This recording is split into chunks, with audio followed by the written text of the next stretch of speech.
Hello chess fans, in this video we're going to have a look at an absolutely incredible game, a very important game for the outcome of the World Rapid Chess Championships. It's round 12, it's the penultimate round, and we're going to have a look at a game played between Praggnanandhaa with the white pieces. He's on 8 out of 11, trailing 2 tournament leaders. One of them is Murzin, Volodar Murzin, young talent from Russia, who is only 1 year younger than Prag, so it's a battle of teenagers. But these guys, they are the future of chess, and what an incredible game they played. Well, I'm going to show you all the ins and outs of this rapid game. Time control, 15 minutes plus 10 seconds increment, and a lot of drama. Let's have a look. Prag opens the game with the move 1 e4, e5, knight f3, knight c6, bishop c4, the Italian opening, bishop c5, c3, knight f6, and no gioco piano, no quiet line. We get the very sharp move d4. White is going for the center immediately, leading to more forcing type of play. Pawn takes d4, and now the move e5. White is not going to recapture immediately, but first hit the knight on f6, and this is all very well-known opening theory. Black is striking back here with the move d5, attacking the bishop on c4. So rather than taking the knight, white first moves the bishop away to b5, and that gives black the opportunity to install the knight in the center, knight e4. The knight is absolutely safely placed there. White now finally takes the pawn back, c takes d4, and the bishop goes back to b6. That's the best square for the bishop, as on b6 it keeps some pressure against the pawn on d4. Right now the pawn is well defended by both the knight and the queen on d1, but you can see that black is having ideas here to increase the pressure at some point against that potential weakness on d4. Knight c3 played, white is continuing his development, black castles, bishop e3, and here you see why the bishop is on e3. It's defending the pawn on d4 one more time. And here I think we have an interesting moment, as of course there are a lot of options for both sides here. And I'm not an expert on these lines, so I only know that the main continuation here is to follow up with the move bishop g4. It's obviously the most active square for the bishop. However, Murzin has a different idea. He decides here to play the move bishop to f5. I mean, on f5 it's well placed. In general, I would say that it's better placed on g4, as it does add more pressure to white's knight on f3, and so indirectly also against the pawn on d4. White castled here, and to be honest, I'm really surprised by black's next move, as black releases the tension here by taking on c3. Now it's always the question, should white have taken first, or should you allow this capture on c3? Now after taking back with the b pawn, I think white will never have any problems with that pawn on d4 in the future, and that means, in my opinion, that the bishop on b6, it's sort of stranded. It's no longer exerting the pressure against the pawn on d4. So I think white is having a very comfortable position, maybe a small edge, but well, how is black going to proceed? That's the big question. Well, black played here the move f6. That's thematical pawn break idea, so that if white is going to take, you take back with the queen, and you do get some nice play on the king side with the half open f-file. The other rook can come to e8. That is something black is striving for here. But white played the move queen d2 to connect the rooks. Everything is nicely defended. Here the bishop comes to e4. Interesting moment, as black is obviously having ideas here to take on f3, forcing white to recapture with the g-pawn, ruining the pawn formation in front of the white king. But very concrete play, white can take first on c6 with the bishop, so that after b takes c6, black is having double pawns, and that bishop on b6, it still doesn't look great. And question of course is, what is white going to do, because there are still problems regarding the threat of bishop takes f3 followed by f takes e5. So therefore white captures on f6. Very important move. If black is just going to recapture now, then white gets exactly what he wants. That's this position with a knight on e5. You have solved all your problems. No longer the threat of black weakening your structure. You have a threat of maybe playing knight d7, forking the queen and and rook, but also that bishop is out of play, and white is having a nice majority. He can play f3 and so on. So let's go back. Rather than taking on f6, black first captured with the bishop on f3. Now if you do take on f3, well, that's not looking great at all. Black is going to take with the queen on f6 with tremendous play on the king side. So what is white's idea? To insert this Swishen Zug, pawn takes g7, attacking the rook. So there's no time to save that bishop from f3. And well, if you do take with the king on g7, rather than taking on f3 the bishop, let's play this move bishop h6 check, when also the rook on f8 is in trouble. So black is advised not to take the pawn here yet and play the move rook to f7. Now it's getting interesting. G takes f3, of course, only move you have to recapture the piece.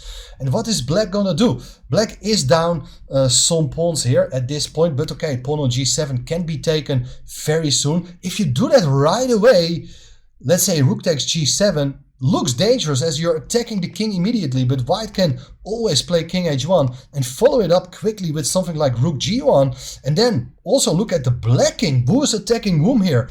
That's the big question. I don't think this is looking bad at all. In fact, I think white is close to be winning, because I believe that white's bishop is much more useful in potential attacks against the enemy's king, whereas the bishop on b6, I've said it already a couple of times, is just out of play. Therefore, rather than taking the pawn, queen f6 played. So there's no time here to save, place the king on a safer place with king h1. It runs into queen takes f3. White played the move f4, securing that pawn.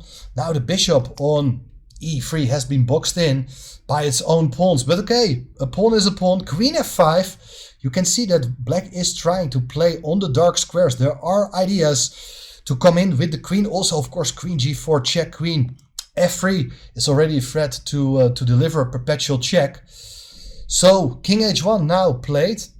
Rook takes g7. And okay, white is up a pawn. It's not the nicest pawn in the world, but as I said, a pawn is a pawn.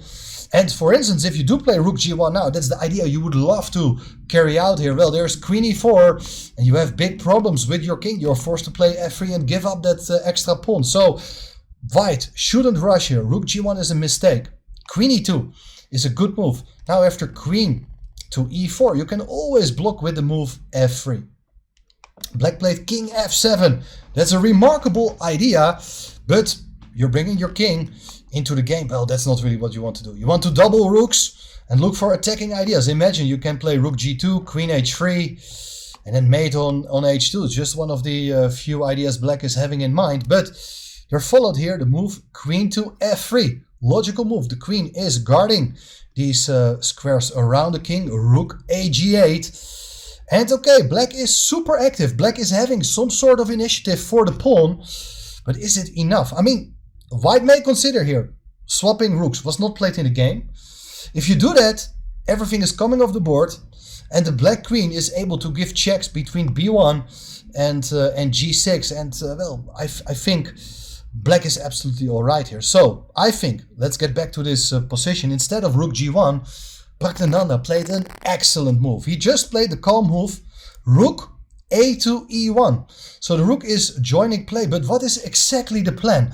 Well, I think if black is not going to do anything, white's strategical plan here is to move the bishop away, to clear the e-file so that you can come in with your rook to e5, or even play the bishop to a3, and together with the rook, you're controlling the e7 square. So white is having a very clear plan to improve his position, whereas black is not really able to do much here.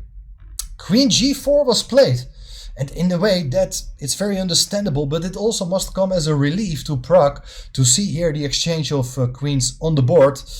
And white followed it up here with another excellent move, rook c1, with ideas to push the pawn to c4. What is black going to do? Well, black cannot do much. Black played here the move king f6. I believe king e6 is a better move, so that in case of c4 you can take and then put your king on d5, and the king is an excellent piece guarding the pawn on c6. I mean, of course white isn't forced to play this idea with c4, But king e6 seems to be much more precise, because now in the game, after the move king f6, white also played the move c4, and if you do take on c4, rook takes c4, the pawn can no longer be defended by the king. That's the big difference between placing your king on f6 or on e6.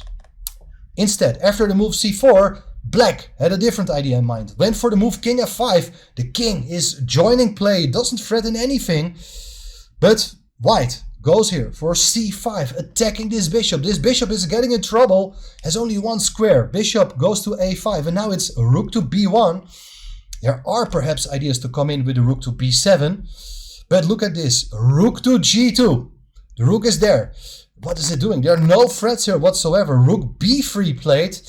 Nice idea, but the king comes into e4. Where is this king going to? Well, interesting situation. Is white able here to trap that bishop on a5? Well, if you do play this move, rook to a3, there is still this move, bishop to b4, and the bishop is sort of okay. You cannot trap the bishop. If you do play rook a4, there is a5, and the bishop can always escape to c3. Well, there are a lot of different ideas, but rather than attacking the bishop immediately, Pragg went for the move rook f to b1, and that makes a lot of sense, because if white were allowed to play one more move, rook a3 is coming when the bishop doesn't have any sensible square to go to. Well, that's at least what we are thinking. King goes to f3, guys. Absolutely incredible king march in a crucial game for the World Rapid Championship title.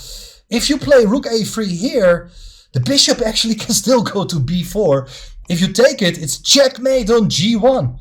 So that is not possible. You can, of course, after bishop b4, you can repeat rook a b3, bishop a5, but that's not what Pragg has in mind. Instead, now the king has come to f3. The pawn on f4 is a very important weapon. f5 is played with the plan of just marching forward and deflect black from what he really would like to do. f4, f5, f6, f7 is a very, very nice plan. But look at this. This is absolutely an insane position. King e2 played. And white continues here with his move f6. Where is this pawn going? Is black able to create new threats? Well, very important moment. Let's try to understand what is going on. Black would love to deliver checkmate, but the main defender is the rook, still guarding the g1 square. So the first move I looked at here is bishop e1. Is that a possibility? No. There is rook takes e1. This was all not played. Bishop e1 was not played in the game, but it's important for the understanding. You can't give up the exchange. Give a check on b1 so that after the king goes away, the rook is defending now the g1 square. You can play here the move f7, and here we see why that f-pawn is so important. It hits the rook, and the rook got to retain control over the promotion square. If rook f8, then the other rook on g2 is unprotected. So black doesn't have time here to play for a mating attack here himself. He dropped back Murzin with the move rook from g2 to g6. And now rook from b3 gives a check, forcing the king to go back to f3. Rook b3, and the king goes to e2. We do have a repetition of moves, and both players are down to less than 30 seconds. This is an absolutely incredible position, and once again, you don't want to play for a draw here. White is objectively speaking winning.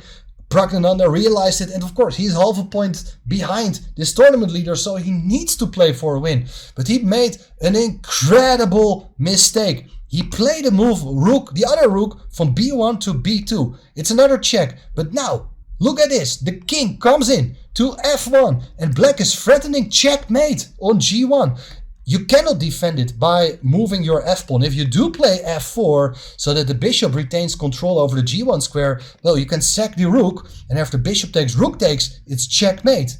In the game, Pragg dropped back with the rook to b1, but now we have seen already that idea. But here, Murzin got a chance to play bishop e1 and renew the mating threat, and there's no way for the king to escape. This is always leading to checkmate. Even if you play something like h4, it's rook g1, king h2. Now the other rook comes in to g2, king h3, and it's rook h1 with checkmate. Therefore, the only way to keep the battle going is giving up the exchange. Rook takes e1, king takes e1, but here you're down in exchange, and well, that pawn on f6 is not dangerous at all. First, you have to solve the mating threat, so rook goes back to b1, king e2, bishop f4. Not really sure what it's doing, but of course it's attacking the pawn. It's difficult to hold the position together. Rook takes f6, bishop to g3. Bishop is now cutting off the g file, so the king can come back into play. But there's another problem, and that's the central pawns. These guys on d4 and c5, they're about to drop. Rook to b4, defending the pawn, and now the rook comes in to g4, threatening to take on d4. The rook goes to b7, but you shouldn't give up all your pawns. Just rook f7 is a nice move. There are different ways of playing, but Murzin is showing very good technique. f4 played, trying to cut off the rook, preventing the rook from taking on d4. But now, excellent move, h5, with the idea to go h4, attacking the bishop, and after that you can take with the other rook on f4 and renew mating attack ideas against the white king. King g2 played, and now, funny finish of the game.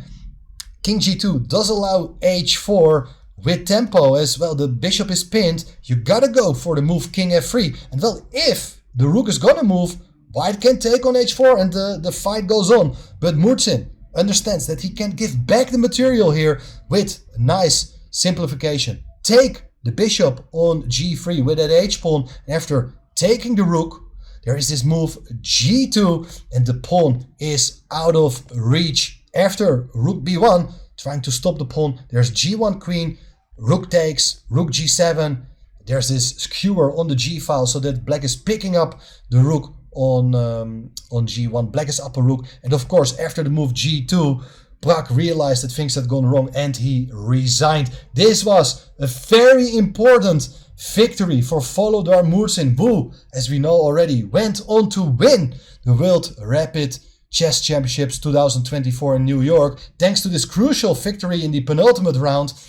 But as you saw in this game, things could have gone completely differently. If Pragg would have won the game, he would have been in shared first place with very good chances that another Indian superstar could have become world champion this year. I said could have, it didn't happen, but it was a missed opportunity for Praggnanandhaa. Let's go back for 1 second to that critical moment, because of course being low on time, these mistakes are very understandable. But what should white have done? Here, instead of playing that move rook to b2 check, you can play the move f7. I think it's very useful to insert that move to deflect the rook from the g file. After rook f8, now this check is actually quite clever. The king is forced to go to the back rank. If king goes to f3, it's bishop h6 check. Nice discovered check against the king. White is picking up the rook on f8. Instead, if you go with your king to f1, now the move f4 is possible. Look at the difference. There is no rook g1. There are no two rooks on the g file, so everything is well covered. If you, for instance, take the pawn on f7, you can play rook f2 check. And after king e1, then it's a ladder made with rooks on the first and second rank. That's a nice convincing line. There's one other variation. Instead of taking the pawn, if you play bishop e1 to cover that f2 square, then rook d3 is a nice classy move. Not sure players would have found it with limited time on the clock, but still, with a lot of time on the clock, it's easy to find this idea, because after rook takes pawn, there's nothing else you can do as black. There's rook d1, you're renewing the mating threat here of rook f2. So let's say if you play rook g7, there is rook f2 with checkmate as the bishop is pinned. Well, this all didn't happen, but I thought it was nice to share you these amazing lines with the black king running from one side to the other. And well, you see also your own king can play a very important role in certain mating attacks. Well, hopefully you do like this video. Let me know in the comments if you have seen any other interesting game you would like to see covered on this channel. I cannot promise anything, but of course I've been following the event. There were a lot of interesting games, but if you have any suggestion, who knows, maybe I will analyze it and make some video of it as well. Well, thanks for all the support, guys. Don't forget to subscribe and see you in the next video. Bye bye.